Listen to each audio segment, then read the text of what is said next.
It's me again, Amy on A Lolly Live, and our episode today is going to be a teeny tiny tip. Just teeny tiny. When you use your butter, and I just put this in the mixing bowl, we have a butter thing that's like all greasy.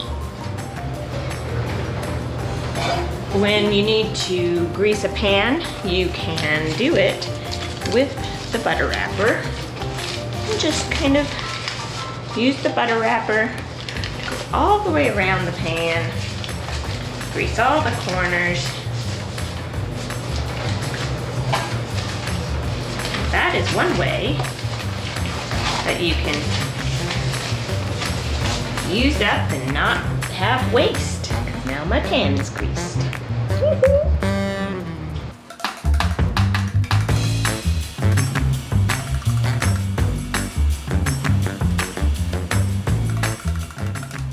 One prepared pan. See you next time, friends.